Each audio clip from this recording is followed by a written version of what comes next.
soundtrack to the original Resident Evil is rightly lauded as a classic of the genre, filled with sinister strings and ominous organs, and I'm not talking about the ones on the outside of the tyrant's body.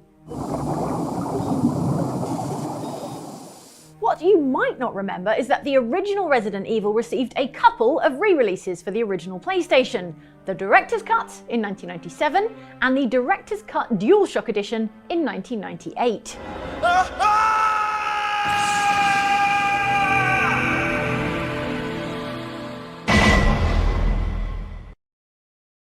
The first Director's Cut tweaked a bunch of things and added an arrange mode which moved items and enemies around, and added in a few new surprises to catch people who had played the original game unawares. Thanks a lot, Forrest. The Director's Cut DualShock Edition, however, not only added support for the then new DualShock controller, but also an entirely new soundtrack, as the result of a deal between Capcom and a Hiroshima musician called Mamoru Sumoroguchi. Sumoroguchi was a composer who was making waves at the time thanks to his cool image and his inspirational story of overcoming the hearing difficulties that he suffered from, earning him the nickname the New Beethoven. As such, Capcom was happy to hitch their wagon to such a rising star in the music industry and gave him the soundtrack of the Resident Evil Director's Cut to interpret however he saw fit.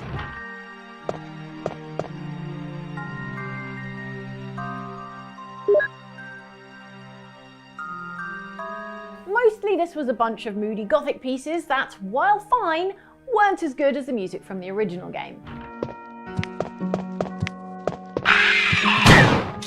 However, one piece of music from the soundtrack has become famous for how jarringly awful it is, and that's the mansion basement theme. In the original game, it sounded like this.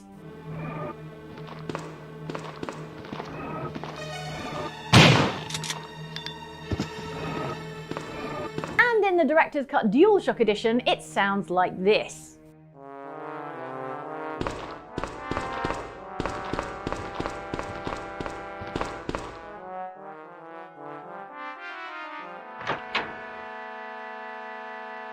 Yes, exactly like you set your keyboard tone to clown farts and then let your cat walk across the keys.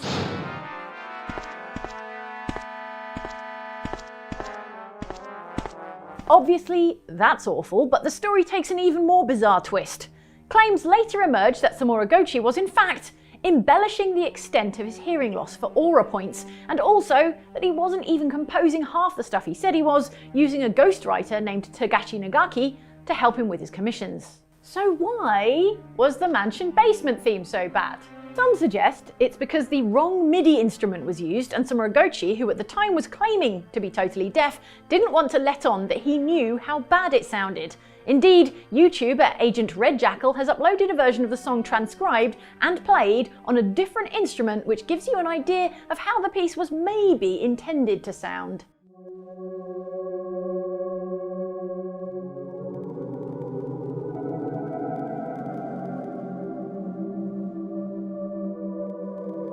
Much better. Maybe the ghostwriter did that on purpose to mess with Sumoroguchi, because if I wanted to discredit someone who's taking advantage of me professionally, this is how I'd do it. Check and mate.